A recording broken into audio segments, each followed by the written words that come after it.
was like 1,000 years ago. I fought my way out of that cave, became Iron Man.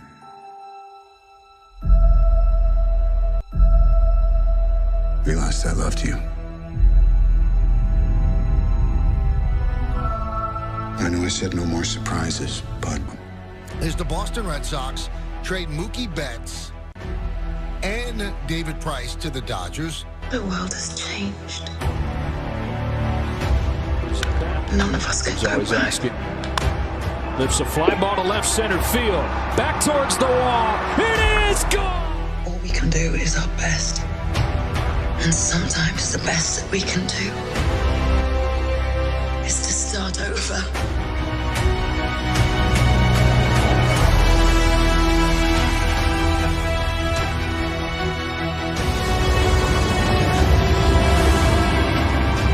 I saw all these people die.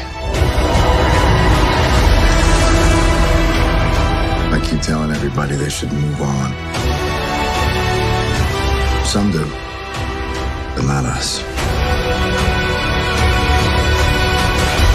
Even if there's a small chance, we owe this to everyone who's not in this room to try. We will. Whatever it takes. Whatever it takes. Whatever it takes.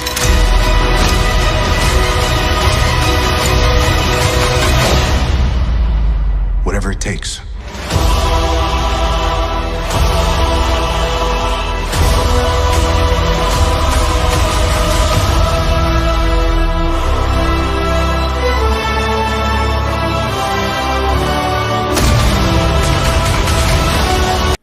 Woo!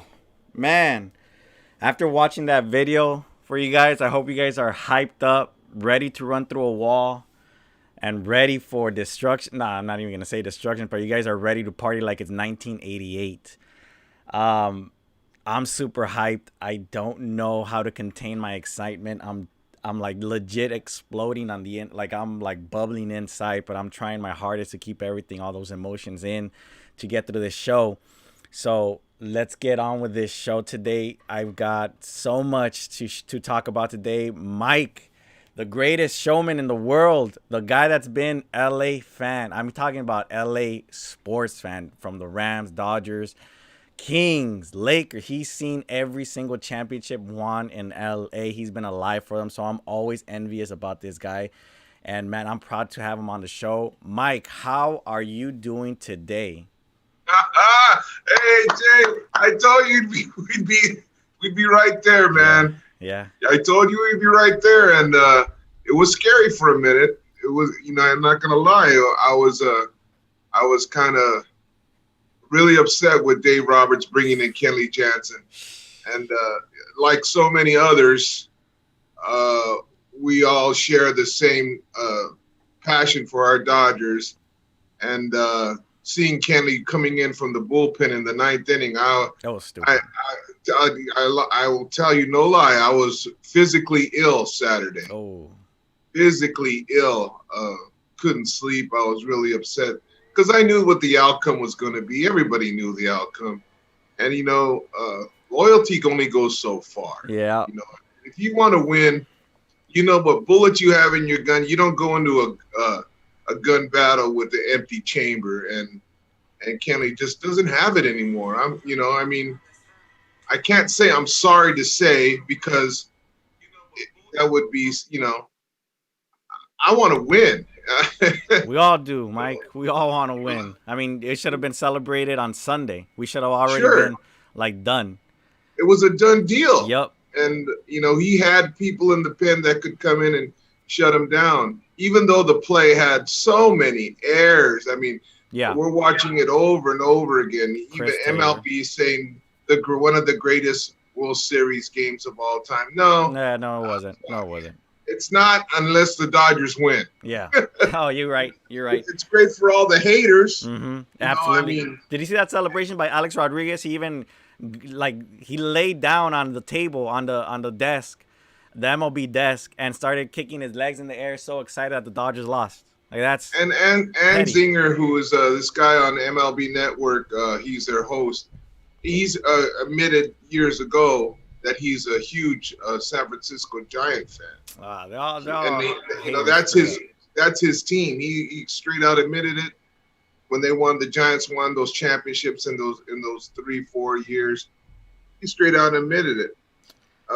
That he was a Giants fan, and so to see him say, "Oh, this is the greatest one, number 2 all-time greatest World Series game," I was like, "Oh man, you just throw some salt on that wound, man." And then they're pointing out the things that went wrong. Taylor boots the ball, Muncy throws a change up to the plate, Will Smith tries to catch and sweep, like. That's a hard play to do because it was thrown on the wrong side of the plate on the first base side. And then to top it off, Kenley Jansen's not even backing up Will Smith. He's standing there watching the play. And he's on the third base side. He's like halfway to third. Like, what the fuck are you doing, Kenley? Yeah, he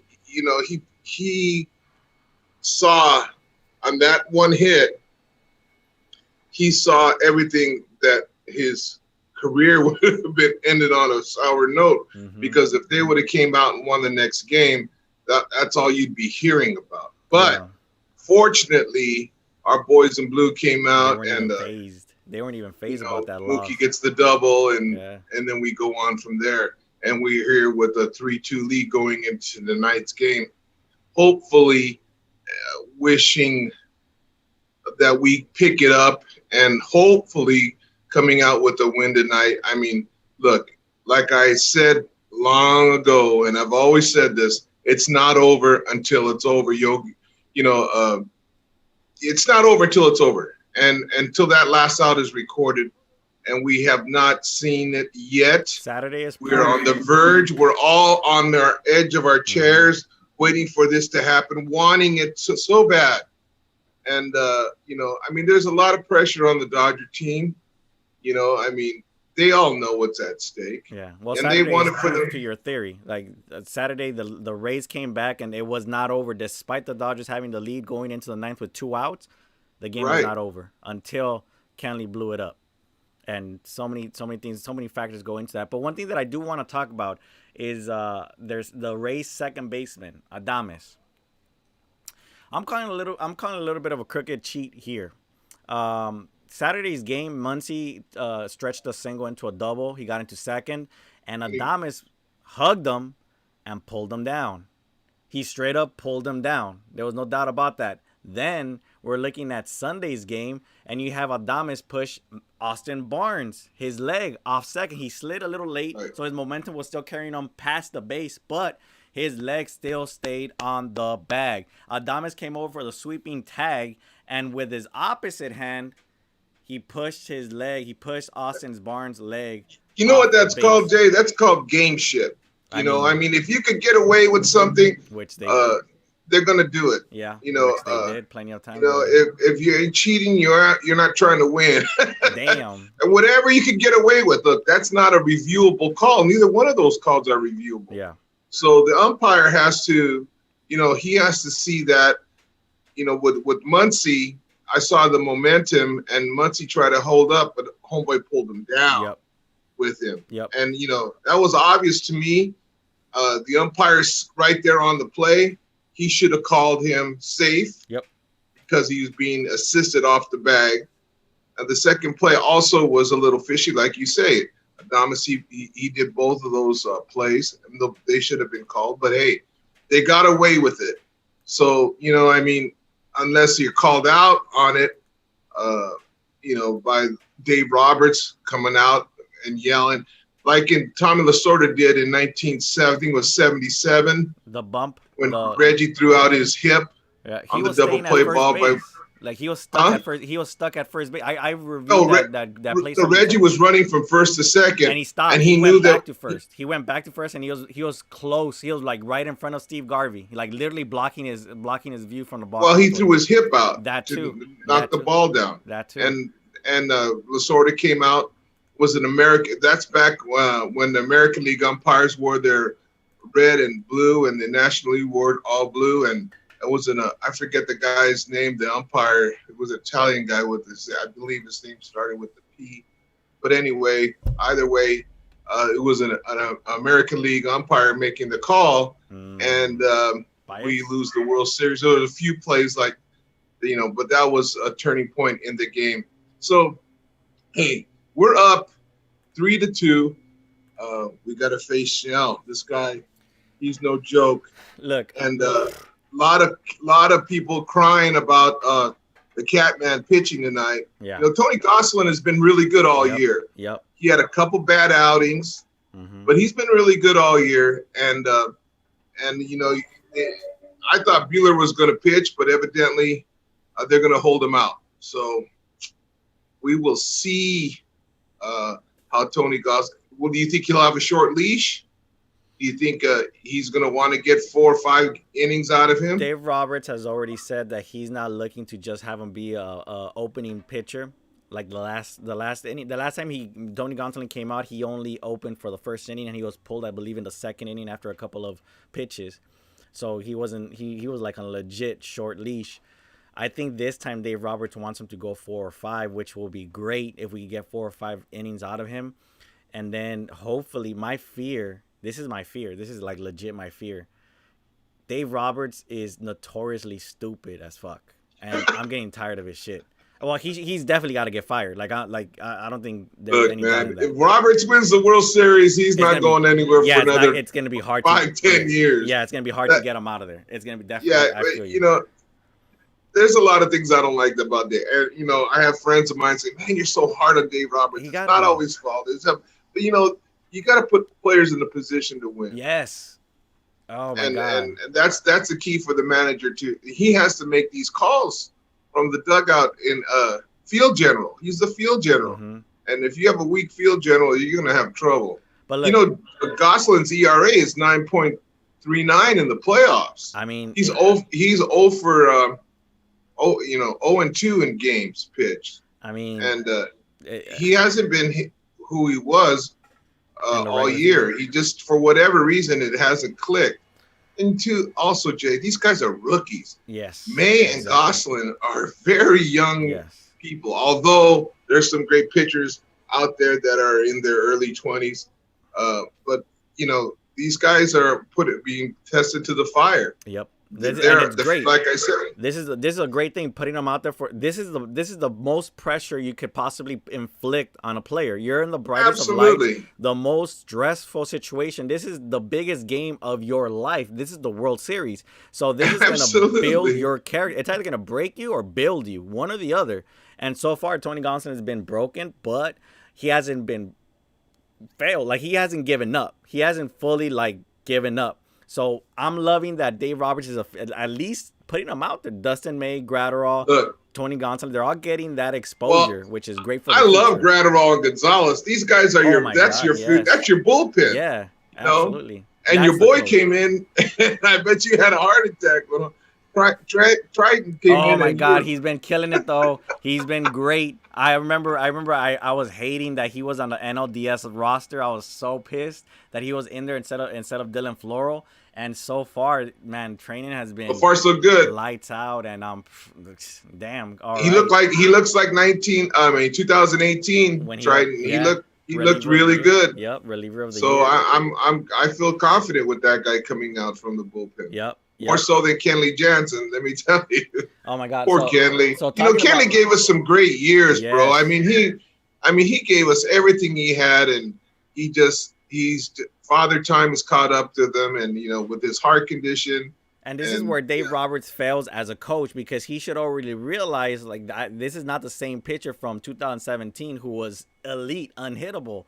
This is not the same pitcher, even 2018. There's no movement on that. Yeah, he should have already seen the decline and known this was coming. And this is the thing that I really, really hate about Dave Roberts. He himself had said that he was planning on not using Kenley Jansen as a closer anymore and put him in a different role. And he spoke directly to Kenley about this. And Kenley said, yes, anything to get this team in a winning position. And here we are. Winning position. So is it Dave Roberts or is it coming from the front office? I think it's Dave Roberts. I think it's just straight up Dave Roberts, because there's no way Andrew Friedman build a farm system that is so elite, that's producing prospects that are producing immediately as soon as they're being called up, and then you find these characters like Max Muncy, Chris Taylor out of nowhere. Then you trade for Mookie Betts, elite players, and somehow Taylor's let me down, bro. Yeah, he is. He has 10 strikeouts in the series. Yeah, he is. But 10. He's in double-digit strikeouts. It's got to be Dave Roberts. It's definitely 100% got to be Dave Roberts. I'm not believing that whole all the rules are coming down from the front office. If this certain play is happening, you got to put this certain pitcher, or you got to flip you got to pinch hit. No, I think it's coming directly from Dave Roberts, and this is where it's failing, and it's showing that he does not know how to manage a bullpen and a ball club. Because there's absolutely no way you just see Kenley Jensen fail time after time and time again, not only in the regular season, but in the postseason, and you still go to him in a very, very close game. There's just no way. If you're, even you, Mike, if I put you in a position, I'm Andrew Friedman, and I tell you, hey, listen, I want Kenley Jensen in the 9th inning no matter what to close out Game 4, but you've seen him struggle. You've seen him fail. Look.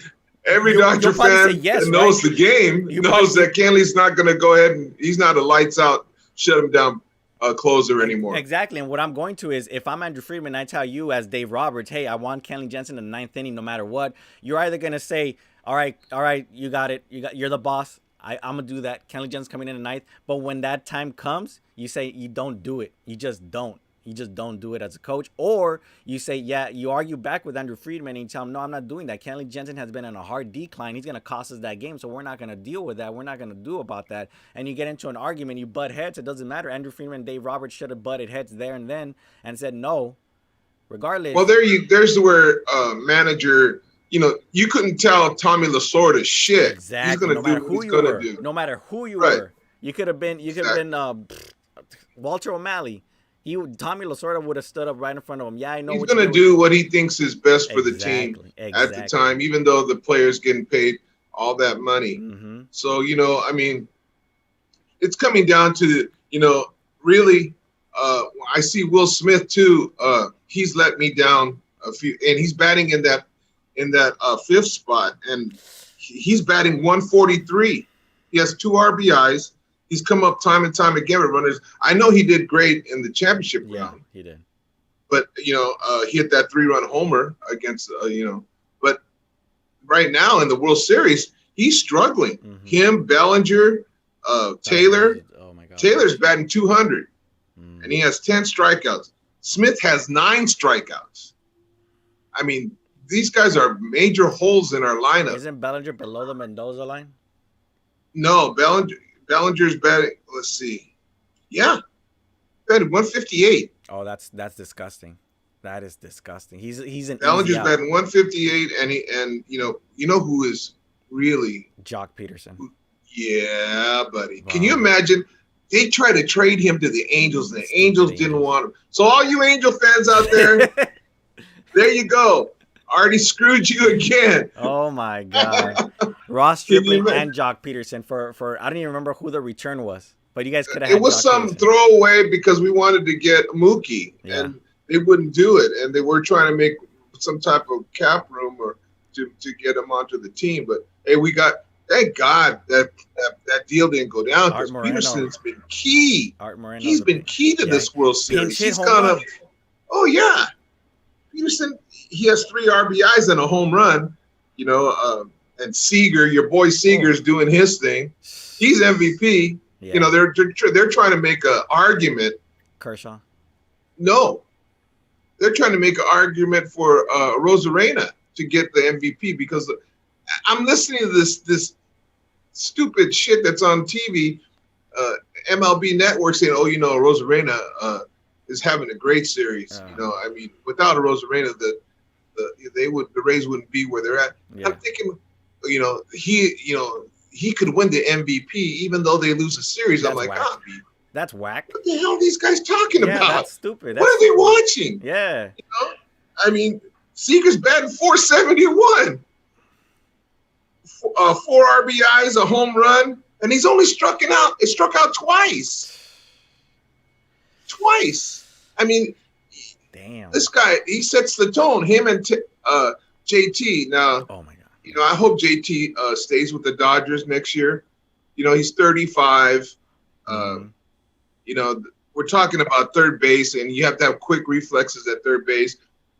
Corner. You know, I think he could sign a 3-year deal with the Dodgers and keep him on the team as a DH, and eventually put him at first base. Yeah, that would be interesting. Yeah, I mean, yeah, because Bellinger, obviously, you see the blunders that he creates, and he's just not defensively great or even. Yeah, I like Bellinger in center field, but Max Muncy, I think he's a liability at first. Yes, he is. You know, I just don't. You know, I don't like Max Muncy. So where would you put Max Muncy in this situation? If you put, I would flip flop him. I put Muncy at third and Turner at first. That's what I would do. If Muncy's struggling at first, and that's not that, like I think. No, Muncy has a hard time picking up the ball coming from the infielders. Interesting. Okay, he's okay. See, that's you know, being at first base, it's a different throw, and he's having a hard. You know, he's having a hard time over it. Muncy's played third base. He's not a bad third baseman. He's not a bad third baseman. So that's a little questionable to me because the plays that I remember from Max Muncy, and I can remember vividly from the Brewers series back, I think it was last year, versus the Brewers, he had himself 3 errors at third base. And I think Justin Turner was he makes up with his stick. Yeah, I mean, right now he's batting almost batting 400. Yeah, he has the most RBIs on the team. He has 6 RBIs. Oh yeah, he pimped out that ball that he hit on Sunday. He just straight up just stared at it, and he even had I forgot the catcher's name for the Rays, but he even had the catcher for the Rays just staring at that ball. Both of them were just admiring it. There's an old baseball adage, Jay.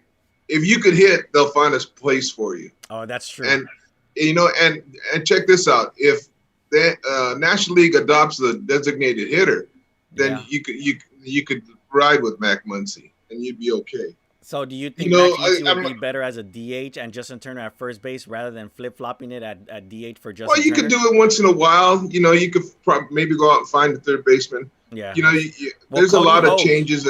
There's that prospect for the Dodgers, Cody Hose, who Oh yeah, everybody's raving about. And dude, they have so many prospects in the minor leagues. But like I've always said, a prospect is nothing until they mature and become a player. Yes. I mean, I've seen a lot of prospects, you know, and not pan out. Yes. Look at Gavin Lux. Yeah. You know, I mean, look, last year we thought he was going to be the world, and he's come up and done nothing. I mean, I don't know if it's a head case for him or what it is, or maybe he'll turn it around next year. I'm sure they'll give him another year or two to try to get it together. It's got to be one more year, because that we can't, you know, we can't have him struggling and be just distracted. I see him still playing Major League Baseball on video games. I still see him on Twitch. You know what I saw that I laughed at, because I've never been a big Kiki Hernandez fan. Oh, okay. Because of antics in the dugout, yeah. Putting a banana outfit on, all this stuff. They say keeps everybody loose in the dugout. To me, it's not. I just don't like it. For me, I'm more a serious person.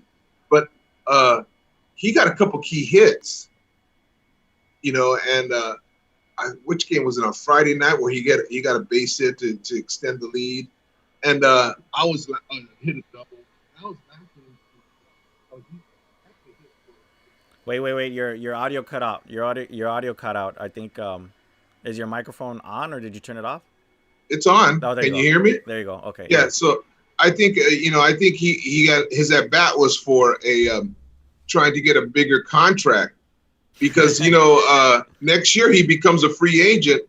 Do the Dodgers sign Kiki Hernandez? Do they sign Kiki Hernandez? Do they give him a big contract? No, you got Taylor. There's no way. You got Taylor there. Kiki's going to want big money, because he could be an everyday player on another team. Yeah. You know, he can be an everyday second baseman on another team. That's no doubt about it. Yeah, there's no way he gets a big contract, but if he wants to stay with the Dodgers, which obviously he is going to want to stay with the Dodgers, he's going to have to take a smaller pay. Maybe he gets a 2 or 3 year, but it won't be like a Max Muncy maybe deal, like 18 mil, you know, like a 2-3 year, $18 million deal. We will see when we win the World Series this year, what kind of leverage these guys have, because, you know, the bottom line, it comes down, some of these guys is money, and, you know, and he's thinking about his future with his family, setting up his family, which is, I mean, he comes from Puerto Rico. They don't have a lot of money, the family, so this is a time for him to make some really big money to set up him, and not only himself, but his whole family, his parents, his brothers and sisters, all that. Yeah. So, I mean, I think Kiki's going to be looking for some big money. Yeah. And then what do you do with Bellinger? I mean, he has Bellinger kind of disappears in the playoffs. Oh, he disappeared all of 2020. Let's be honest. Yeah. He has, you're right. He has not done, but Seager's the guy who's got, thank God he got healthy, and God, he looks phenomenal. Yeah. He looks great. And, let's win this World Series, Jay. Let's do this tonight. There's a lot of stuff going on. I think we can win it tonight. We're so patient at the plate. We take so many pitches. Yes. And that's one thing that the broadcasters have said, Smoltz has said that, the Dodgers are real patient. Oh, Smoltz has been saying good things about the Dodgers? Oh, yeah. What? He has. He's been honest. I've been listening to him. It's the other knucklehead that I don't like. Joe Buck? Yeah, forget that. You know what? I'm gonna be. I was at Yosemite the entire game 3, 4, and 5. I was at Yosemite, and I was listening to the Spanish newscast, the MLB Jaime network in Jarin? Spanish. No, Jaime Jarin wasn't on it. I was listening to the MLB network on my phone. Oh, okay. So Deportes. Deportes. And man, those announcers are amazing, man. I'm gonna tell you right now, if you could understand Spanish, I would highly recommend going to the Spanish network and listening to them, because they are unbiased and they legit have some good jokes, some good sayings, phrases, like all that stuff. And it was fun listening to the game. I just can't imagine Joe Buck anymore and John Smoltz listening to them anymore. I just can't. So I'm gonna try to look for that channel on my TV today. But I want to ask you something before we move on, and I want you to think about this.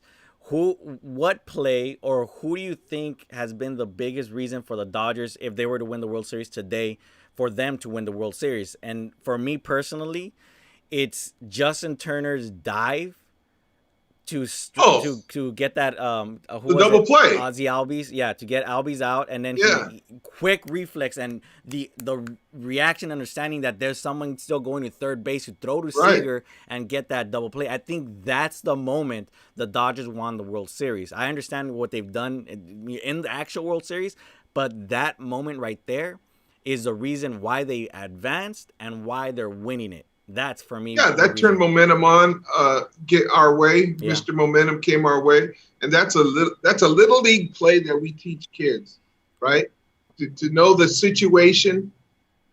The thing is, it's the biggest stage in baseball. Yep. You're in the World Series. I mean, that's a play that you teach kids over and over again. On a run, on a pickle, make sure you know that there's a runner behind you, especially if there's a runner behind you. You make a tag and you throw the ball, regardless if he's safe or not.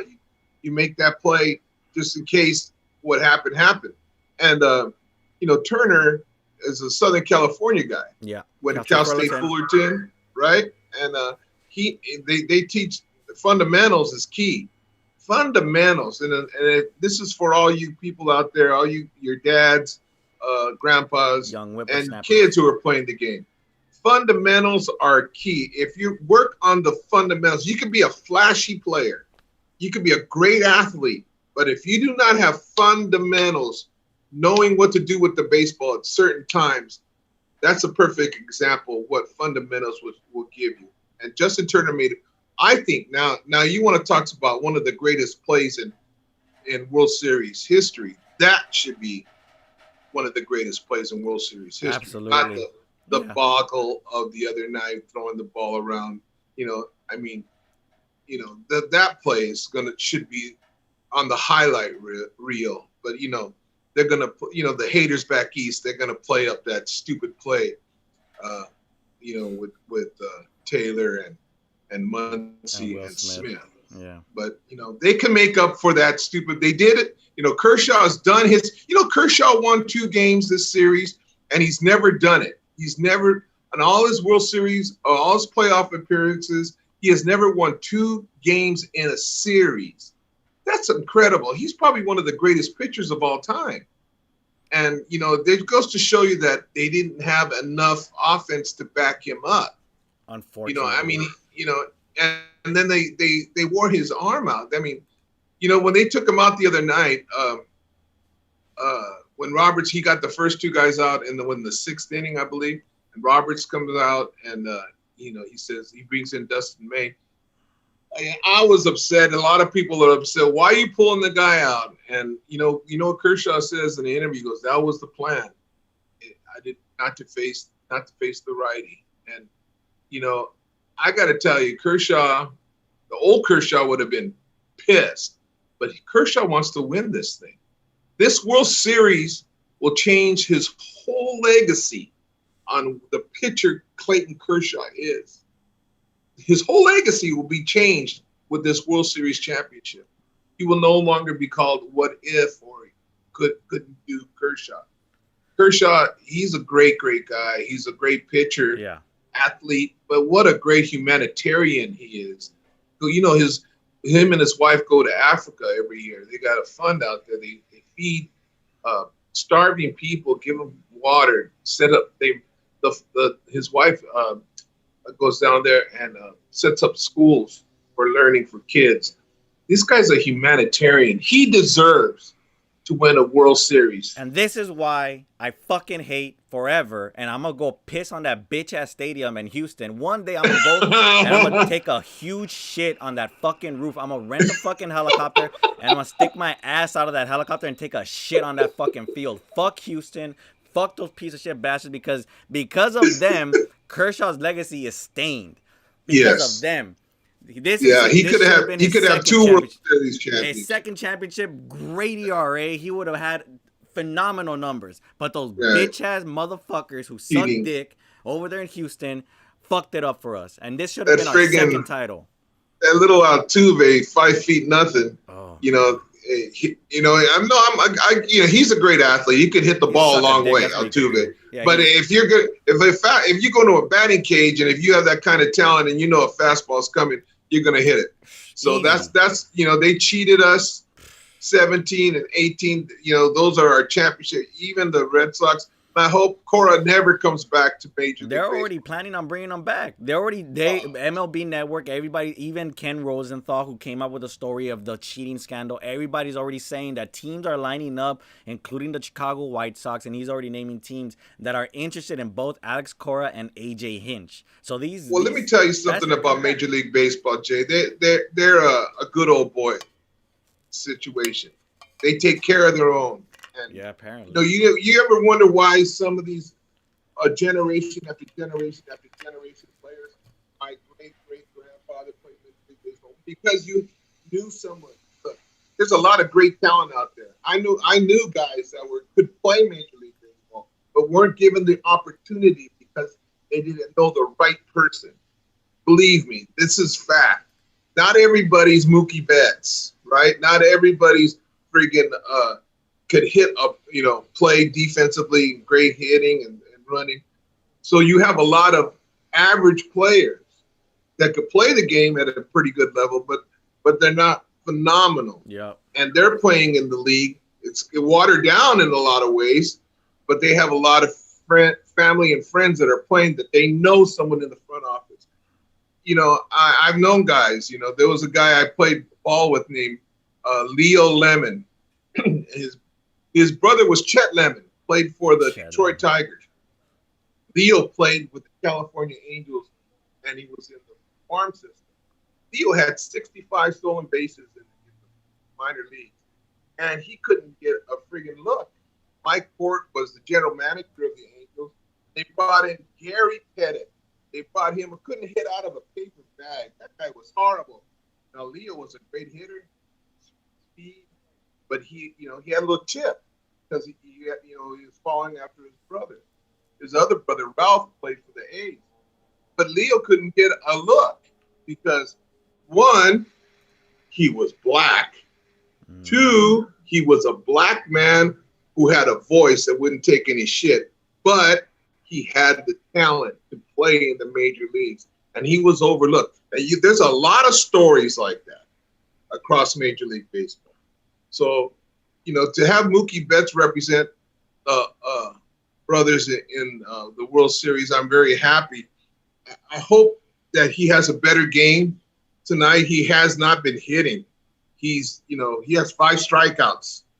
And although he got that double the other night, he's made some great defensive plays. Oh, yeah. But, batting 227 as a leadoff, he should be seen. I know he's seen better pitches because he has Seager behind him. He's just not, for whatever reason, he's not coming up with hard hit balls. He's not squaring up. He's not squaring up on the ball. But hey, let him, him coming over makes a difference to the Dodgers because he's a great defensive guy and a great guy in general, great person. Leader. No, he's a great leader. He really changed the mentality. The Dodgers mentality was already strong as it is. He's probably just added to that, just made him even more stronger. So I can't wait to see him in a full 162 season, see how he pans out and how this team really, really changes. But Game 6, I'm not nervous. I'm not scared. I'm just, antsy. Like I'm ready for the game start. And you're ready. Yeah, because I want to know what we're gonna do. Like where we're gonna go for the Lakers thing. Like I had to drive around to figure out where we're gonna go celebrate. And once we found out we we're gonna celebrate, like okay, cool. But for the Dodgers, like no one's been alive that I know of that's seen the Dodgers from my age range. Me? Well, from my age range. Oh, and especially right now, you were in diapers. Yeah, I was 1 year old when the last thing happened. The only thing I think, if I'm correct, the parade happened in front of City Hall. What City Hall? Yeah, but that was the 81. No, that's nice. This is the 19. Oh, the mug is blocking your sound. I think that's what's happening. Okay. There you go. There. 1988. Nice. It's not very big because people didn't drink a whole lot of beer, but this was given out at, I think it was a Chevron or a 76 station. It's a glass. Oh, okay. Damn. And I have a set of these. They belong, when I leave this earth, they go to my son, Albert, who was born in 88. Nice. So, I have a lot of 88 stuff. But it's all his. I want some 2020 stuff. Yes, some of this stuff. Some of this stuff. Yeah, there you go. I want a world. My son Michael was traveling up north last week, and he bought himself a World Series cap. And I think he wrote on "This is our year" or something. He put on his cap, and he had it embroidered. "This is our year," and he goes, "Dad, think I should have done that?" I said, I wouldn't do it.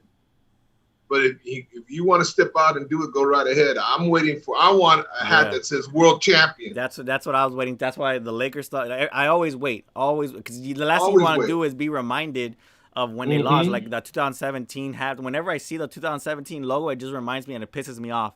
2018, same thing. Like I see them, like they made it to the World Series, but they got fucked over. Like that's what I'm reminded of. But this time, like we're gonna see a 2020 champion hat.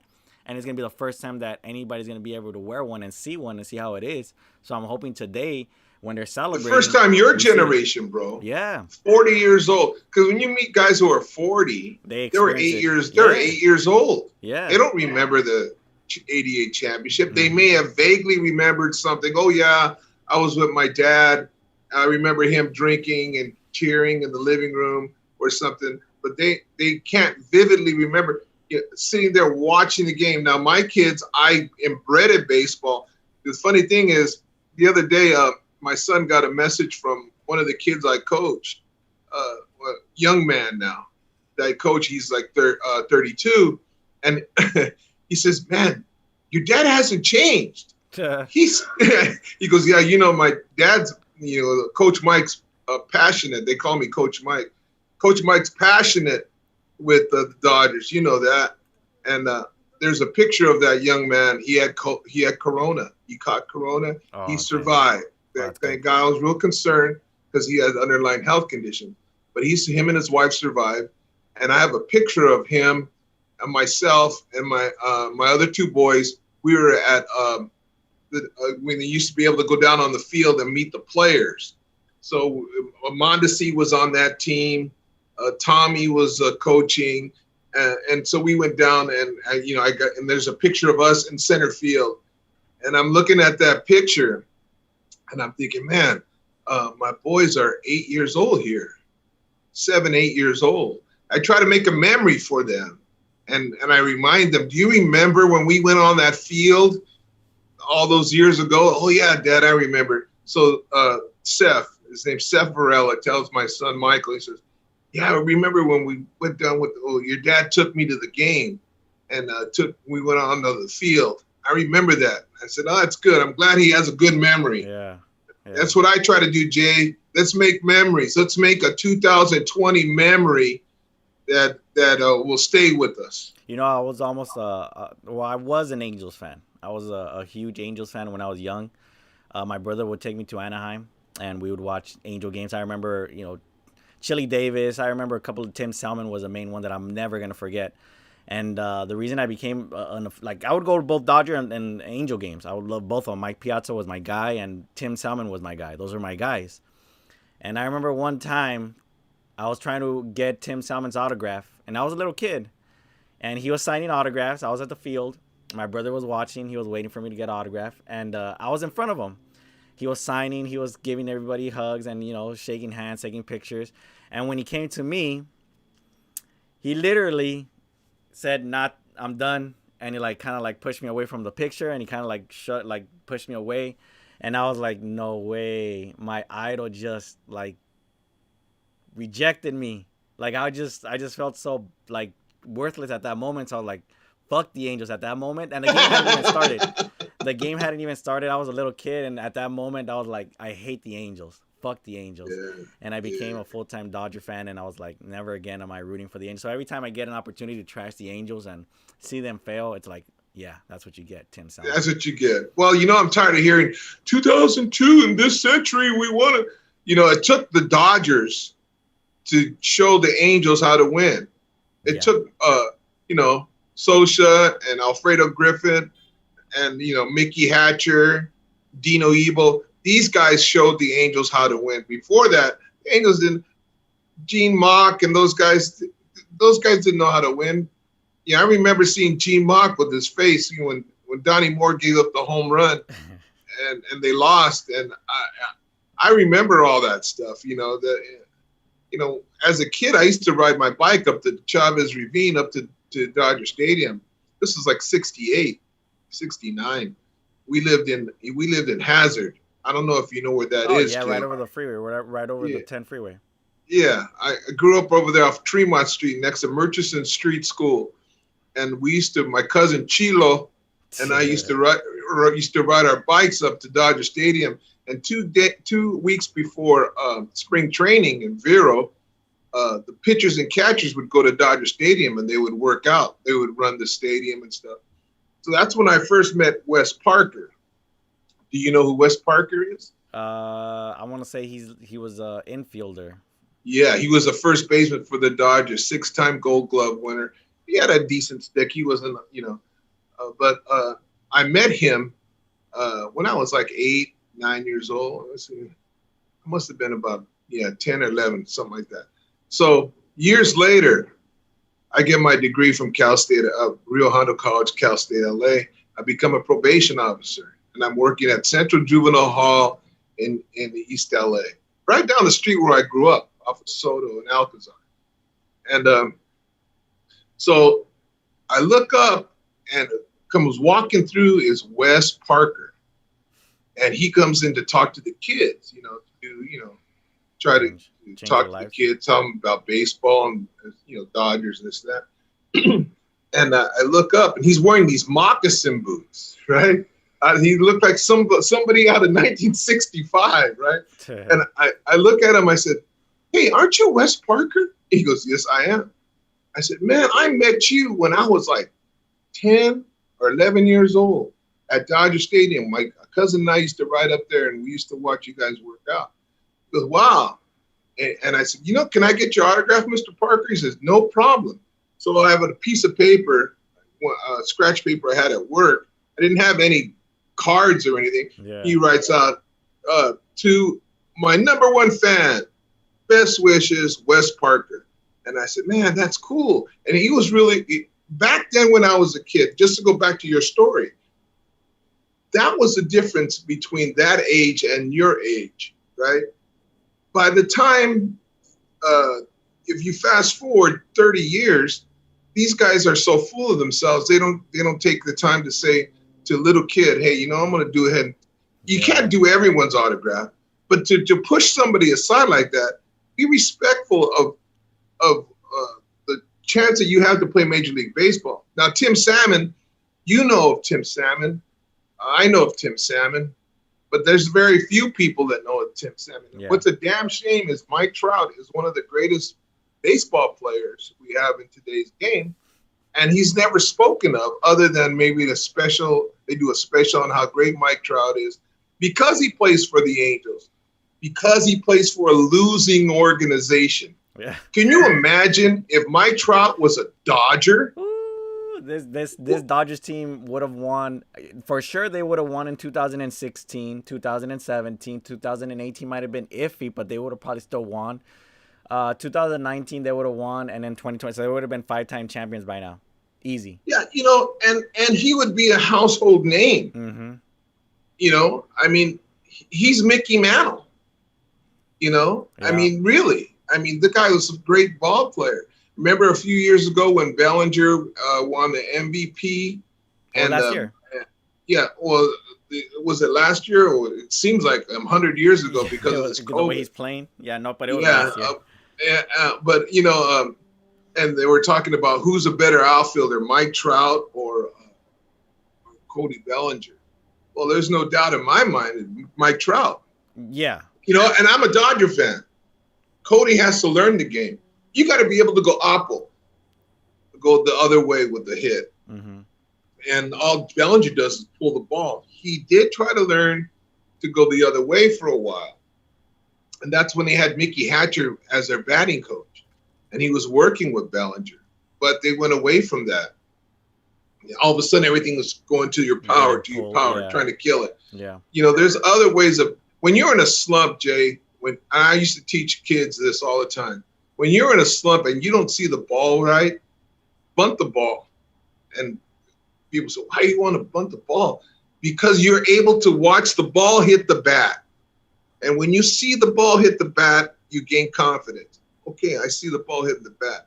Even if you're not in the game, if you're in a slump and you're in a cage somewhere working on your swing, start bunting the ball. That's a good tip for any of you ball players or any of you young guys who are trying or in a slump. Bunt the ball maybe 50, 60 times and see the ball hit the bat and square up. And then you're able to see the ball better coming out of the pitcher's hand and you're able to make contact. Because hitting's streaky. It's confidence, and it's also you got to be able to see the ball coming out of the pitcher's hand. And the way, if you watch the graphics now, the launch angles from the pitcher on a cutter, on a breaking ball, on a fastball, on a two-seam, and a four-seamer, it's all coming out of the same slot, meaning it's coming from this one specific angle. But if you see the spin, you're able to determine. And that helps you when you bunt the ball to see that spin. And so, you know, that's just something that I've learned over the years. I try to teach kids. I don't no longer coach. I used to love to coach kids, but, I get a little older, can't move around too good. Yeah. But this is I think the Dodgers that tonight are going to be able to square up on the ball. They're going to make Snell throw some pitches. We're not chasing. We haven't been chasing, and we won't be chasing. We're going to be waiting for a specific pitch, and we're going to tee off on that pitch. Yes, sir. Get that big W today and get that monkey off the damn back because I want to fill this glass with tequila, man. Oh, damn, that's a lot. That'll be a lot. And maybe get a little drunk tonight. Yeah, and howl out the moon. Somebody got me a Victory cigar, not a Victory cigar. It's birthday cigars from San Francisco last year. or the year before that. I forgot what. Either way, I have a cigar somewhere around here that I've been holding on for a special occasion. My birthday just happened. The Lakers won the championship. We're about to win the championship with the Dodgers. 2020 has been a shit year, so might as well just smoke it away. And that's what I'm hoping to do tonight with that. But yeah, Game 6 in a little bit over an hour. And yeah, I'm just anxious. And hopefully we get this damn monkey off our backs. And yeah, 1988, Jay. You know what was the #1 song in America? Give me the name of the artist. Bobby McFerrin. Oh yeah, no, I'm not gonna know that. Don't worry, be happy. Oh, it was a stupid little jingle. Yeah, it was on commercials. Yeah, it was a car commercial for a minute. I remember in the '90s, it was a car commercial. But that was the #1 song in America, and Beetlejuice was the #1 movie. Oh, Michael Keaton. Beetlejuice and the #1 TV show was Alf. the Cosby Show. Oh, the Cosby Show. Bill Cosby could watch the World Series from jail. That bastard, that dirty, rotten bastard.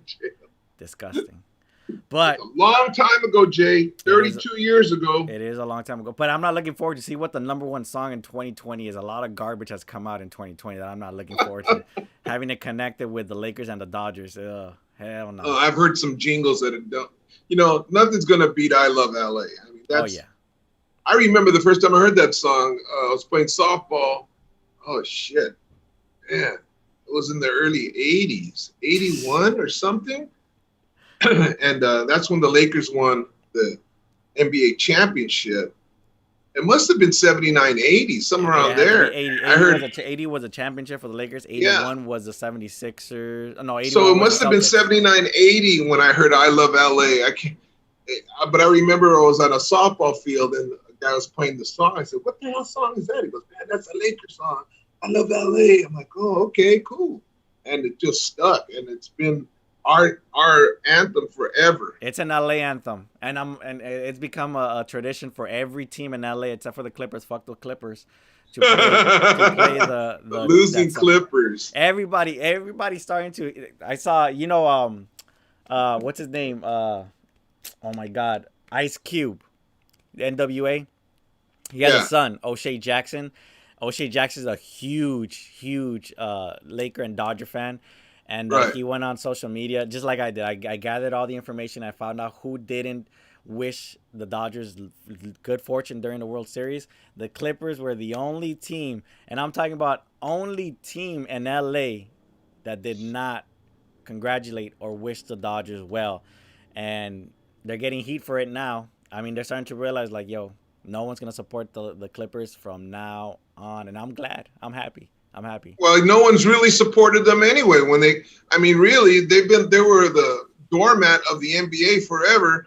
It was an ongoing joke. If you got drafted by the Clippers, you were going to be there because you would be the #1 or 2 pick. Yeah. For years. No one wanted to be picked by him, but either way, you know how fans are nowadays. They go to the team that's winning now. You look at the Warriors. All of a sudden, Dub Nation. All of a sudden, they go from a couple $1 million worth of, like, their whole franchise is worth a couple million. Now they're like the second most valuable franchise in the NBA, like 7th in the world. All of a sudden, they get a couple of championships, and yeah, like, really, like, you guys are like that. But they lose, and all of a sudden, we got a lot of Laker fans all of a sudden, and Clipper fans show up too. So I'm glad that Jeannie Buss, we're talking Lakers now. So, go Lakers. Yes. Go Lakers. Got your Laker hat on? I got it right here. Let me put my Laker hat on. Nice. Yeah, there we go. This looks so nice, honestly. Like, this is probably one of the best hats I've ever had. And I got to figure out a way to get, like where to customize hats that's not lids, somewhere where you could go and, like, come up with a design. Like, I have some ideas that I want to do with, like, Laker hats and Dodger hats. We were able to go to swap meets and have stuff like that done, but there's a couple places in Almani in Valley Mall you could have interesting embroidered and stitched and stuff. I'm sure you could find somewhere. Okay. But they're trying to start the NBA season December 22nd. Yeah. I mean, the only teams that are gonna struggle, that are gonna maybe have a problem with that, are gonna be the Lakers and the Heat. They're only gonna have like 7 weeks, 7 weeks to actually rest up and try to catch up with everybody else. But you're gonna have a lot of load management. Guys are not gonna be playing, and there's a reason why. Yeah. Because you can't, the turnaround's too quick. But their scuttlebutt is they're trying to get Chris Paul, but the numbers don't add up, and that's a lot of money. He's making $22 million a year. Yeah, no, that's a lot of money. No, so we only have a few players signed under contract. Danny Green, Kyle Kuzma, Quinn Cook, Alex Caruso, and Horton Tucker. Here, so I want to get your thoughts on who we should bring back or who we should trade. So real, like, right off the bat, the free agents. Let's talk about the free agents. Anthony Davis, who has a player option. You obviously got to bring him back. He's already said that he's gonna run it back. So Anthony Davis is coming back. KCP, he has a player option, which is most likely he's gonna opt out. You got to bring him back, especially the amazing performance that he had in the finals. You have to bring him back. Avery Bradley, this one is interesting. What do you think about Avery Bradley? Avery Bradley didn't go down to the bubble. Yeah. And he's still getting. I don't know. I don't really know why. I don't know if it's he has because a son. He said he has a son that had respiratory issues, and he did not want to risk going into the bubble, and then when they're in the bubble, bringing his son into the bubble and exposing him to people. So I understand that point of view. I get it. I get it from that point of view. But then he gets a pass. He should be able to come back. Okay, so he's a great defensive player. Oh my God, yes. Okay, so he's going to get a ring. We agree on that. Okay, I could agree with you on that. JaVale McGee, he has a player option. Well, he's opting in. He's gonna opt in, yeah. Him and Bradley are opting in. Okay. Both of them. So I read it on ESPN. They're opting in. Oh, okay, cool. So look, I'm not hating on Dwight. I'm not hating on JaVale McGee because he's a great locker room presence. He's like the Kike Hernandez of the Dodgers. He's hype you up. He says the right things. He motivates you. He's on the bench even if he's not playing like he was in the finals. He's still rooting for you to win. So exactly. I'm all great for JaVale McGee. Here's where it gets really interesting. Dwight Howard. What do we do with Dwight Howard? Did you see that article on Shaq talking shit about Dwight Howard? Yeah, it was unnecessary. Why does he got to hate on Dwight Howard? It's just something that he's had because of the whole Superman thing. Shaq has called himself Superman. He did a Cribs episode. You know what Cribs is? That show where they go inside these athletes. So he has a dock in his house that leads to a lake and a boat dock. And at the end of the dock, he had a giant Superman. So for a while, and he had Shaq? Yeah, Shaq has a Superman tattoo as well. Shaq's. I know he's had the tattoo. So he relates to Superman. Then Dwight Howard comes over and he takes over the Superman thing. So I think that might be the reason why he hates on him a lot.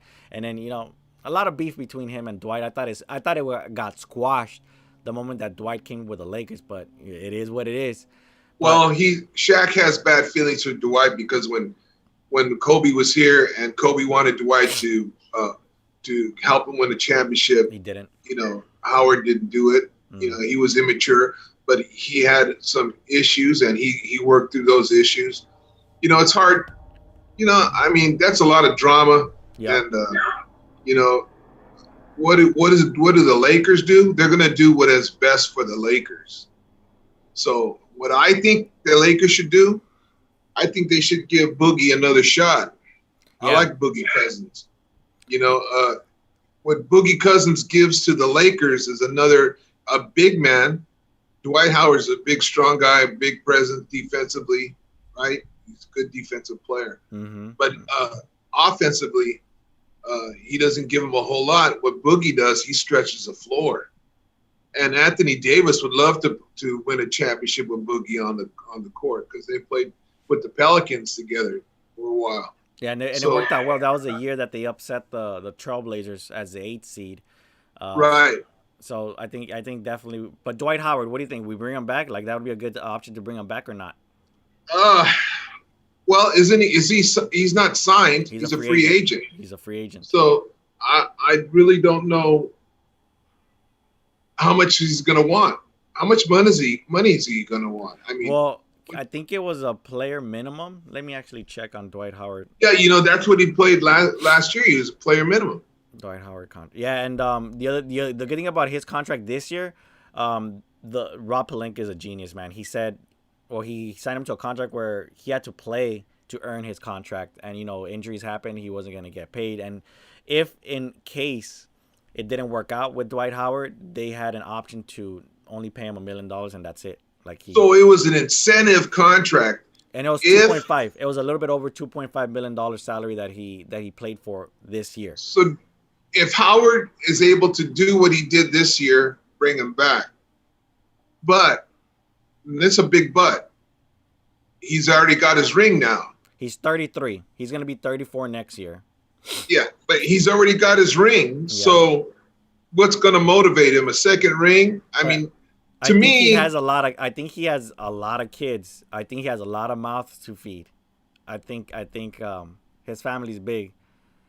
So look, he might sign a bigger contract with a different team because he proved himself to get the ring. He proved himself that he could be a team player with the Lakers, and there are a lot of teams out there want that. They want that guy. Oh, snap! So I think he has 8 kids. Dwight Howard. Oh God. Yeah, so that's a lot of baby mamas that you already know. NBA baby mamas, they want that money. So he's gonna be playing for a contract. Yeah, he got the ring, he got the title and all that, but he needs that money. He needs that money. So yeah, do you like Boogie Cousins? I definitely like him, but the last 3 years he's been hit hard with it, and it's not little injuries. Hamstring twice, and now the Achilles ACL. tendon. He's been hit. Torn ACL. That's the risk right there. That is the risk right there. So it's kind of hard to say, yeah, let's bring him back. Let's risk it all for him as opposed to Dwight Howard. So for me personally, I would go Dwight Howard before going Boogie Cousins. And even though Dwight Howard's a little bit older, he mixed well with this team. Chemistry was great with this team. It worked out phenomenal. But Boogie Cousins, he's gonna probably want a big contract, and that's a huge risk. Same thing with Dwight Howard. He's going to want a big contract and also a big risk, but Dwight Howard has been proven that he can stay healthy, and when he's healthy, he's very productive. Yeah, he's a force. Yep. Markieff Morris. That's the other guy. Markieff Morris. He's a free agent. But what did he sign for? Was he was it a minimum contract? I know the Morris brothers, but one went to the Clippers, one went to the Lakers. 1.75. How much? 1.75. Well, if you could still get him for that amount of money, yeah, why not? I think he might ask for like 3 or 5 because he also was pretty good.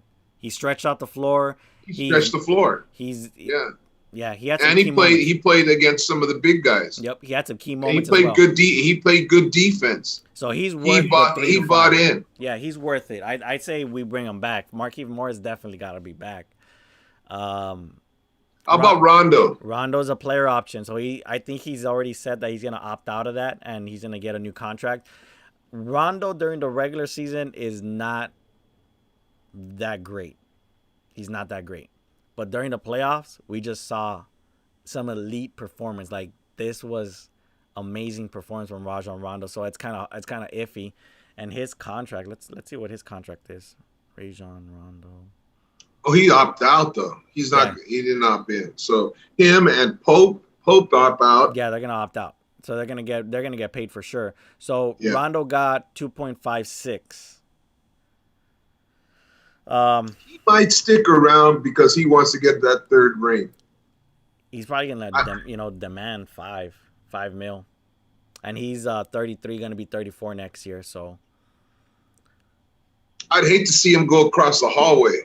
Oh, and they're looking for a point guard as well. Yeah, that's one thing that I would not want to see. Mm-hmm. Him going across the hallway to the Clippers. So we got to keep him. I say we keep him. We have that Horton Tucker kid was pretty good. Yep. He'll develop into a good player. Mm-hmm. So, we'll see with JaVale and Avery Bradley. They want to stay with the Lakers. So the question is Rondo and Pope and how much money they're going to demand. J.R. Smith, obviously, we don't have to bring him back.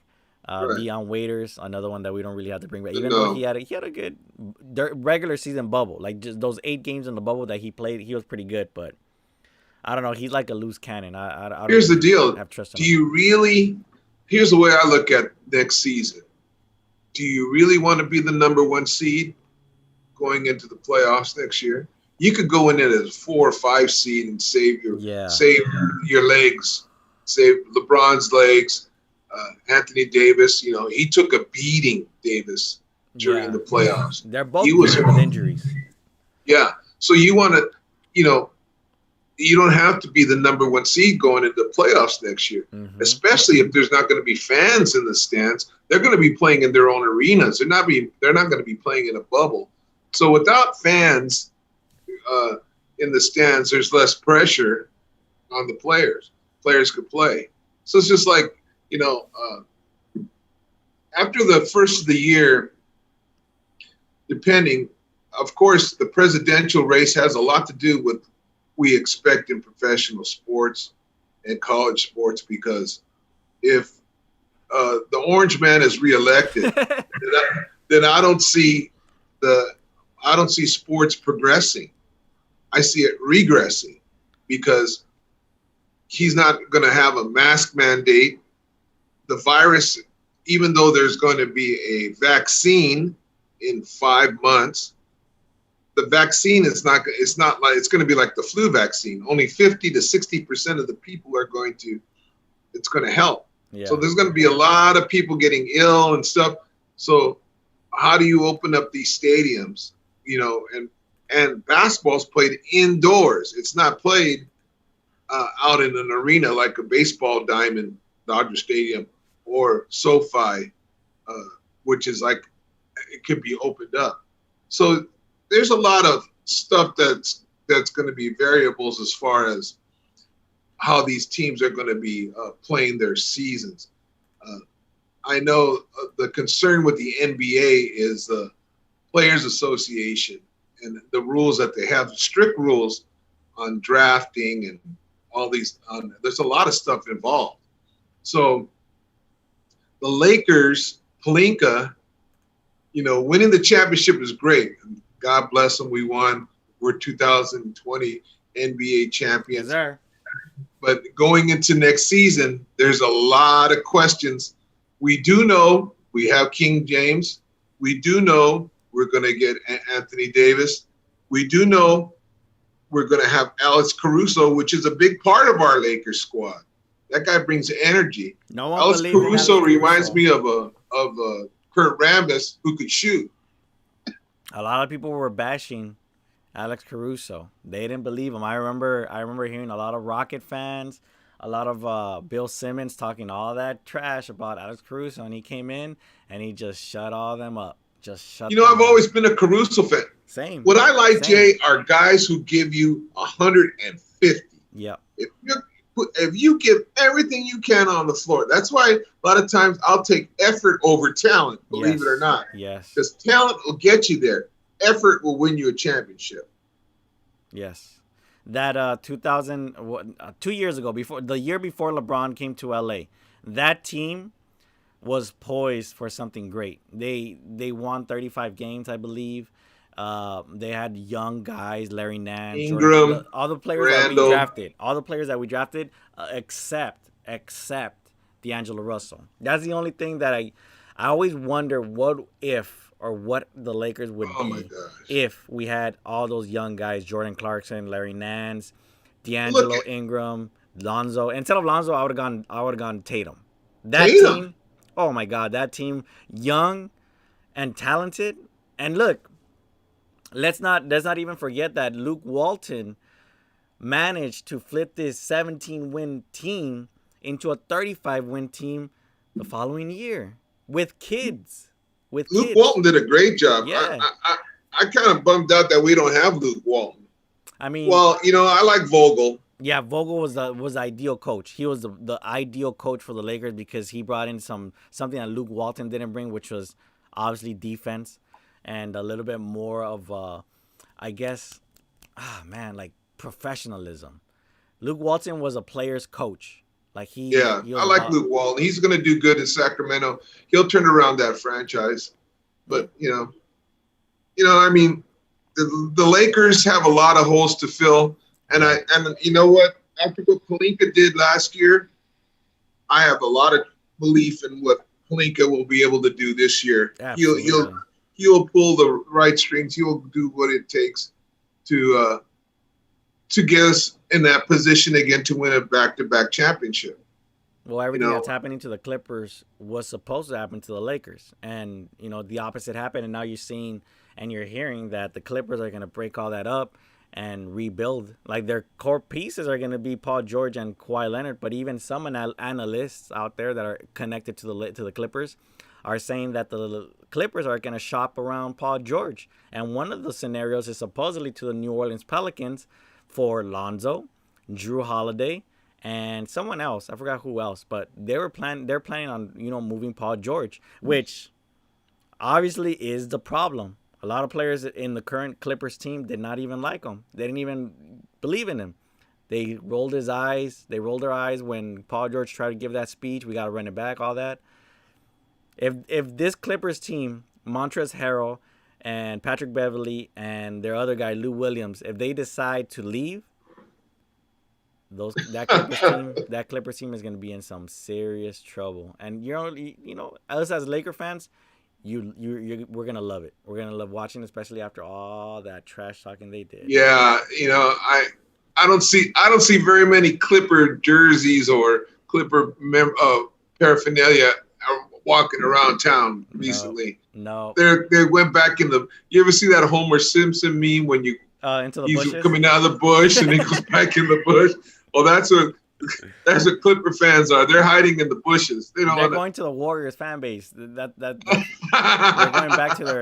back to their Warrior fan base. That's where they're going. But yeah, look, the NBA season, if it starts in December, cool. But they wanted to go December 1. I was reading they wanted to start December 1st, which is ridiculous. Yeah, you can't just give them a month off. Come on. Yeah, they need a rest. You don't want to hurt your players, and I wouldn't have a problem with load management games. Same. That's okay with me because I want my teams to be at full speed. I want them to have 80. If you look at 162 games in baseball, that's a lot of goddamn games. 82 games in basketball. That's a grind. That's a lot of games.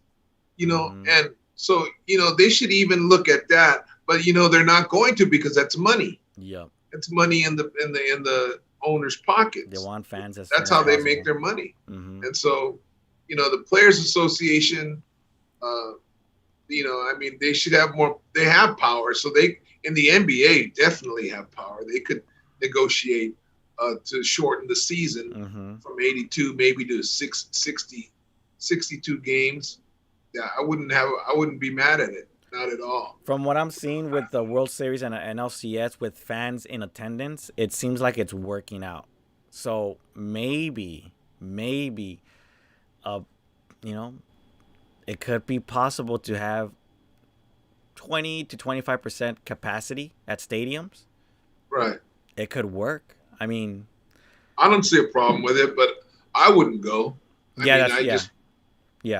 The problem in a football stadium is not the stadium itself to sit and spread out. It's the tailgating prior to, and that's in football you go to a tailgate party. You have your beer, your barbecue, you're queuing, you're eating, you're drinking, you're laughing, you're talking to your buddy, and when you go to a Ram game, you go from one party to another, and you get there. The game starts at 1. You're there at friggin' 8:00 in the morning. Damn. It's just an all-day thing, and you're having a great time. Do you pay to get into a tailgate, to someone's tailgate, or? No. A lot of times when you go to tailgate parties, especially around World Order and some of these other organizations, they'll have like a jar, and you throw in $5-10 or whatever. These guys are bringing their own comida, they're bringing their own food, cool. and they're barbecuing, and they're giving you a plate, and you're just pitching in because it's a family type of deal. We're all rambling, cool. And we're all in the Ramley, so that's what they do, and that goes along to any football team. Buffalo and Kansas City has some of the biggest tailgate parties. And see, that's the problem, because then you go socializing, and that's how you spread the virus. Mm-hmm. So until we get this thing under control, and that's, what really upsets me is that if Trump would have done something back in January, we wouldn't be having this conversation. Kobe would have been alive. Oh, yeah. Kobe wouldn't have been alive because he would have been obviously in quarantine. His daughter wouldn't have played any basketball games. So right.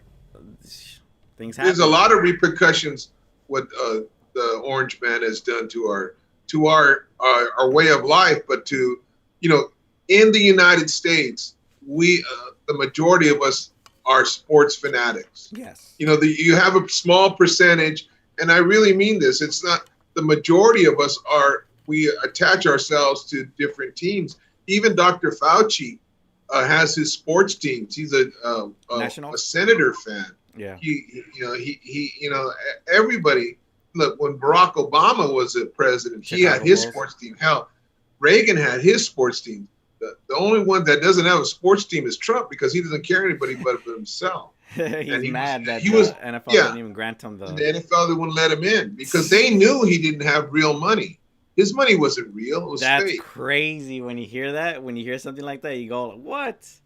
What? Yeah, this guy lost $400 million and he's in debt? How trash? Yes. Oh, my God. You got to look at it, the big picture. You may be a Trump supporter, but what he's done to you as a sports fan is taken away your team. Yeah. And it's not anybody else's fault but this guy, because he knew he could have handled it better. Yep. And we wouldn't be in this position where we're talking about starting the NBA on December 22nd. And even if the friggin' the whole friggin' NFL is played out. Look at the Raiders. What happened to the Raiders last week? The whole offensive line was on quarantine. They couldn't have any practices. In turn, when they played against Tampa Bay, they got their ass kicked because, it's going to happen to every team. It's going to happen to the Rams. It's going to happen to all of our teams. Yeah. One guy gets sick, then you spread it amongst the rest of the guys that are in your, even if they separate them in little groups like the Raiders, it wasn't the whole team. It was just the offensive linemen who got sick. Luckily, they didn't get together with the quarterback or the receiving core. So, they're isolating it, but it's still happening. And, it's not good for the sport. We don't know. I'm hoping that we're able to finish the season. But next week, the Rams will be going. Next week, hold on a second, Jay. Next week, the Rams will be going to play in Miami. And Florida is a hotbed of corona. So, that's my concern. It's not as much my team, but the people they run across. Mm-hmm. Let's talk about the Rams, how they kicked the shit out of the Bears last night. Jalen Ramsey, man. Jalen Ramsey with that key hit stop. Like, that camera. Did you see that camera view? Like, it was on the floor and then that hit. It was just like that camera was positioned perfect. Like, it knew that was the angle to be at. Oh, Jalen Ramsey. Sometimes they get lucky, huh? Yeah. Yeah, that was a great hit. Let's talk about the Rams. Well, our defense is second in giving up points in the second half. They have one of the highest rates of not giving up points. In the second half, our opponents have only scored 26 points total. This year in the second half. Our defense has stepped up, and it was a question for me because it was a new defensive scheme. I was skeptical because I didn't know. We didn't have spring training. We didn't have spring training. We didn't have an off season. We didn't have any preseason games. We didn't have any training camp. I used to like to go down to training camp and watch the players, see what they're doing, and then make my evaluation on that. But it was a question. We didn't know what we were to expect.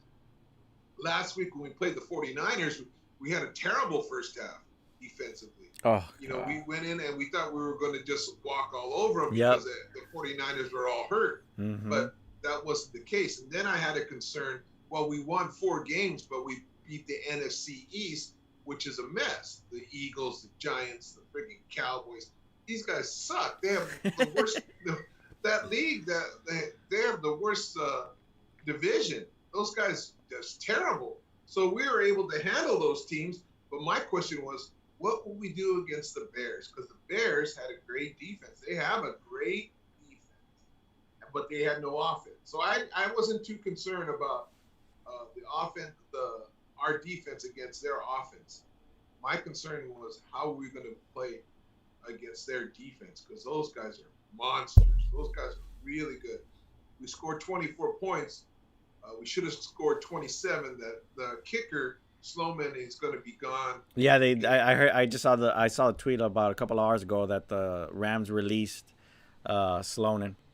Yeah, the guy's a short little guy, and the only reason he was on the team is because he attended the same college McVay did, and so he gave him the nod. Yeah, talk about nepotism. So Terrell Burgess got hurt, and it looked like a bad injury.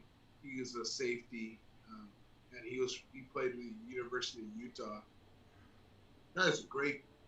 Had 4 solo tackles last night. Oh, wow. And it was a damn shame that he tweaked his ankle. I hope it's not that bad of an injury, but it looked pretty bad. When I saw it initially, I was like, oh, man, that does not look good. Hey, Jared Goff has been, like, I remember when Cam Newton was available, I was kind of throwing that question out there. I threw it out to the Rams fans. If the Rams should consider picking up Cam Newton, and it turns out that, Jared Goff is now on another level. Cam Newton, the only difference that he has is obviously his speed. And you look at him, he looks like RoboCop. Like, he's just massive, like solid and just tall. And he's got speed. So that's why I thought, okay, well, maybe, he has arms. He has the arm and he has the ability to run. So he's going to be a problem. But now it's like, well. He doesn't have accuracy. Yeah, he doesn't have anticipation. I mean, he gets strong arm. But, he's not doing New England Patriots any favors. He's actually, their New England Patriots are done. Yeah. Although I saw some experts on the NFL Network saying, don't count out the New England Patriots, Bill Belichick. No, I'm sorry. Cam Newton is not the guy. And he's not what he once was. He went to the Super Bowl with Carolina, but that was a different time. Yeah. He was his legs are fresh, and he's going to get hurt. Yeah. Rams, on the other hand, like you said, Jared Goff, you could get a great quarterback in football, but you have to be able to put a system around that quarterback's talents. Yep. And Cooper Kupp, Robert Woods, he's got some weapons to play with. He's got some weapons. So, yeah, obviously. And I remember Robert Woods, when I saw him at USC, I knew right then and there this kid is going to be something. And same thing with Juju Smith. I remember watching the draft at a restaurant over there in West Covina. We're watching the draft where I was telling my friend, you got to draft Juju Smith, if not a Dory Jackson. Those two guys not only got speed, but they have great vision, and they could separate from any defender. And they got picked up, Juju got picked up by the Pittsburgh Steelers, and he had a tremendous year, and he's been having a pretty good year so far. And then Dory Jackson, who's a three-way player. He could play all 3 positions. He could play corner, kick return, and he could also play receiver. Right. And man, I was great athlete. Yeah, these guys were so. You're so an great. SC fan, then. Yeah, USC is like my team. Like football, I can't watch NFL games, but college football for some reason is different to me. Like I just love that atmosphere. Like it's just different. It's just completely like more fun to me. And there's no money involved. Why not with the players, but why there is, but there isn't. If you know what I mean, like it's under the table. Everything's under the table with these kids. But yeah, these kids from USC, like Pac-12 is about to start. After they had said they weren't going to play, it's going to start up next month, I believe. So Yeah. I'm looking forward to We're the going to try to Pac-12. get it off the ground. Yeah. I know the Big Ten started last Saturday. Yeah. Ohio State played, right? Yeah. So, yeah, the Rams look really good now. I'm glad we were 5-2 because we would have lost. And Arizona's playing really good football. Yep. That kid Murray's something else. Yeah. And I'm glad to see Arizona beat Seattle because now Seattle has a loss. And, it's going to be up to us, our team, to try to get into the playoffs. They added another slot. And I think if we would have had this system last year before COVID, we would have been in the playoffs. But, I'm impressed with the defense. They really played well last night. And Aaron Donald is a monster. He just ran through the defense like if it was like a hot knife through butter. Like, yeah, he's a difference maker on the defensive side, and some say the greatest defensive player of his time. He's gonna go down, Well, I see some great ones. I remember watching Deacon Jones, and they were comparing Donald last night. They had a special to some of the Viking players, but they're recent. Donald reminds me of Deacon Jones. He's so quick. Yeah. And going to training camp a couple of years ago, my son and I were watching the defensive lineman do drills, and he is so fast, dude. I mean, his hands is so fast. His feet are so fast. He is so quick, and he's friggin' strong as an ox. And the knock on him, I forget who was it Indomitian? No, somebody had said, one of the old Tampa Bay Buccaneers linemen, I forget what he said. He said that Donald doesn't stop the run. Bullshit. Donald stops the run. He could get after the quarterback, but he's strong enough to throw some of these linemen away. And he's 6'1", and these linemen are 6'6", 6'5", 6'7". And they got pounds on him. The linemen got pounds on Donald. Yeah, because Donald's so quick. Yeah. He gets underneath and by these guys real quick. It's very difficult. It's very difficult for the offensive lineman to put a block on Aaron Donald. Yeah, no, yeah. The Rams look good, Jay. I'm really happy with the Rams. They should be 6-0, but things happen. Things happen. Well, actually, I'd give them. They'd be 7-0, but they would be 6-1. I'll give that loss against San Francisco. They just weren't prepared.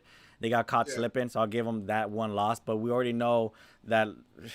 God, we should have beat the Bills. We had the Bills. Yeah, that comeback would have been so amazing. It would have gone down as one of the greatest comebacks. That would have been the largest comeback in Ram history. Oh my God, that close. 25 points. Yeah. So either way, 5-2 is still good. How you feeling about the next week? Well, we're playing against Dolphins at 10 o'clock. Tagovailoa. I think I said that right. Tagovailoa. Tua. We'll just call him Tua. Tua. He's the quarterback for the Dolphins, and it kind of sucks that the Dolphins.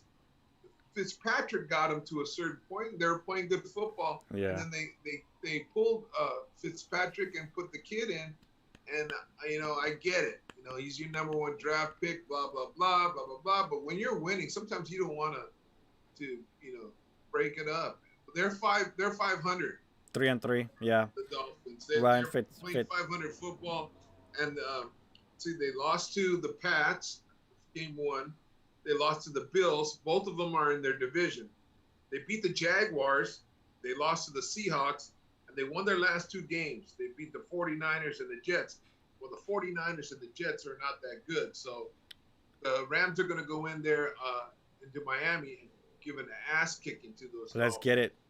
Yeah. Let's hope for that one. Let's hope for this one. Let's not repeat the stuff. 49ers. That should have been an easy win, but got caught slipping. Going to be introduced to Aaron Donald. Yeah, that's what everybody's saying. Poor guy. They're just meeting. They're just throwing him in the fire pit, and having him meet death. So I think the Rams are going to win next week. and that'll be a good victory for us to go on the road. But shit, man, I'm tired of going back east friggin' every other week. Especially Florida. Oh my God, especially Florida. Yeah. Well, look, we went to Buffalo, came back. Mm-hmm. We went to Philadelphia, came back. Mm-hmm. Going to Miami now. You know, I mean, we're going back and forth. You know, we across country. But I think Sean McVay is an enforcer, and he's like legit tight grip on everything and making sure no one steps out of bounds, no one goes and does anything stupid to expose somebody. And I think Sean McVay is just doing a phenomenal job trying to keep this team healthy and productive. So Yeah. if there's going to be a problem, it's going to be a problem because the Dolphins introduced that COVID into the Rams. It won't be because the Rams introduced themselves into it. Yeah. God, it's just so... It's unpredictable. Yep. You don't know what the hell's going to happen. And I would hate to see any of our guys get affected. No, Same. Andrew Whitworth had COVID during the off season. He got it from his in-laws, and they got it from someone in a restaurant. They went out and had it. You know, I mean, you just don't know. Yeah. You just don't know, and you got to hold and with a team sport now, you got to be able to. Each guy has to be accountable. Yep, easy for sure. If you're accountable, you should be okay. But it just takes one guy. One guy. Mm-hmm. There's a lot of people on the football team. Yep. Well, next week we're gonna either be. Well, actually, no. We'll do a show Thursday. How does Thursday sound? Thursday's fine. What's today? Tuesday? Today's Tuesday. Today and tomorrow are the games, so we'll either... No. Today. Today is it. Today is it. That's it. I don't want to go through stress anymore. We went through the Lakers. I didn't even get any rest from... Like, my blood level didn't get to drop because I went from Sunday, the Lakers won the championship, to Monday, the Dodgers back into it. No, I need to finally, like, breathe. I need to breathe. Like, my nerves have been, like, too out of whack. I need to relax. 1988.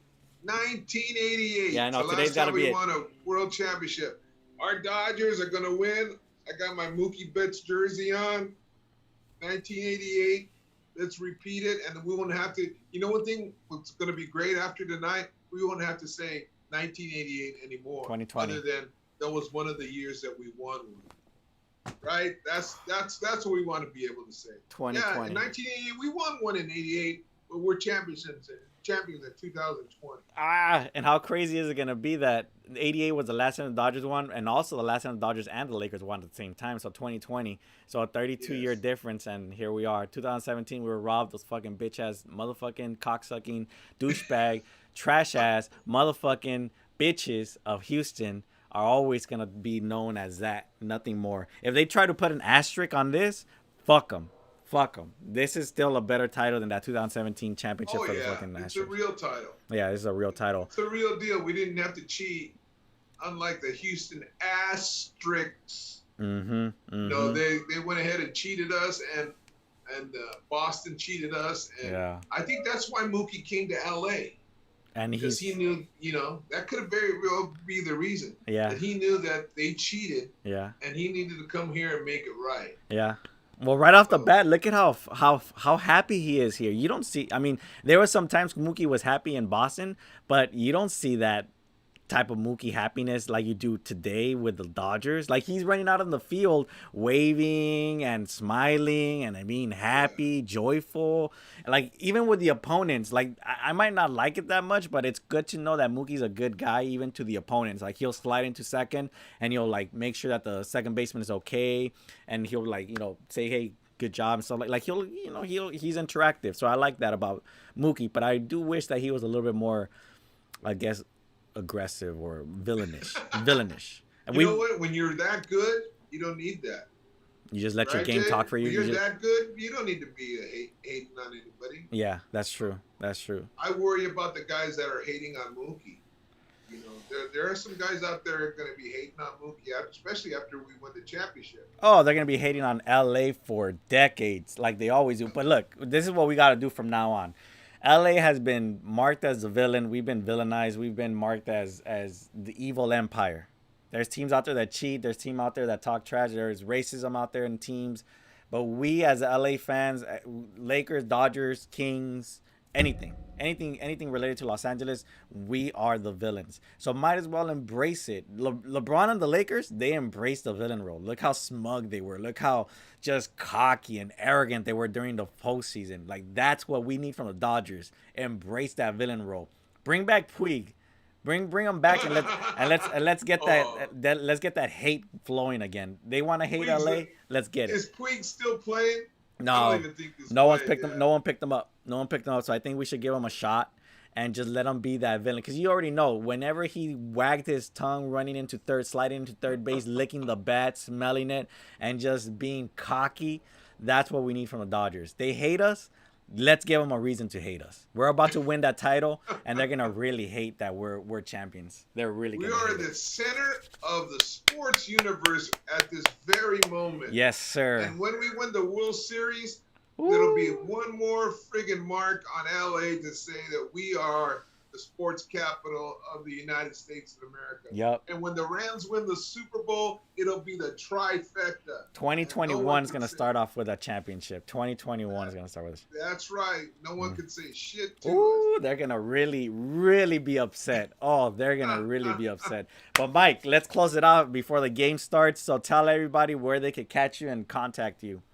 Well, you can catch me on Twitter at OGLA Rams fan, or on Instagram at OGLA Rams fan, or on Facebook, Mike Pugrad. Yes, sir. The Yes, OG. sir. So Thursday, we're celebrating Thursday. Today it ends. My nerves get to relax and finally enjoy the euphoria that is a championship, and we get to celebrate. And with that, Mike, thank you so much for being on. Hopefully you're ready for tonight. Hopefully we're celebrating tonight. And Thursday, we are happy and excited. Hungover, hopefully. Hungover. Hungover. Go Dodgers. Go Dodgers. Thank you, Mike, for being on. Thank you, everybody out there, for watching and staying tuned. We'll catch you guys on Thursday. We'll see you guys then.